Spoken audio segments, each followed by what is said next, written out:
Yağış damcıları penceremde iz koyur. Senin adın yine içimde dolaşır.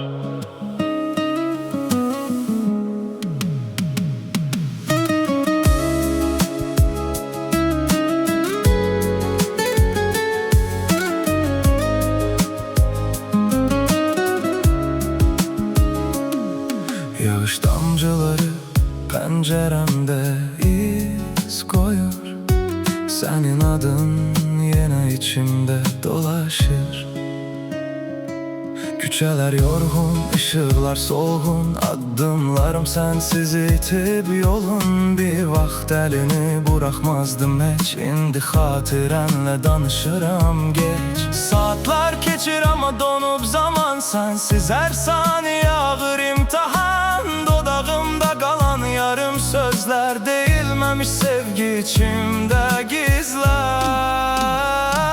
Gayet demirəm, sadece bil istedim. Sensiz de yaşayıram, ama bitmiş kimiyem. Ürəyim seni silmedi, ne etsem de mən. Sen gidenden sonra mən de evvelki deyiləm. Gece ile seher karışır yine. Yuxularda seni qaytarır mənə. Seninle kurduğum bütün o planlar indi yarım kalan boş romanlar.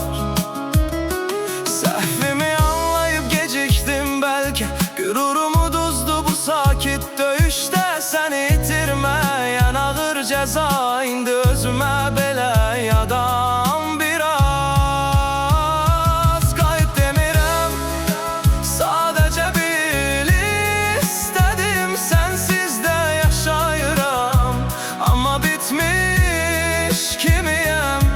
Ürəyim seni silmedi, ne etsem de mən. Sen gidenden sonra mən de evvelki deyiləm.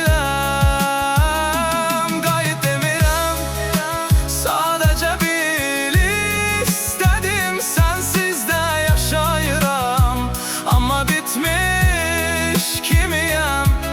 Ürəyim seni silmedi, ne etsem de mən. Sen gidenden sonra mən de evvelki deyiləm. Belki de düz idi getməyin senin. Biz sadece vaxtı kaçırdık yəqin. Sevgi kaldı ama biz yok artık. İki yat kimi keçti hayatın içinden.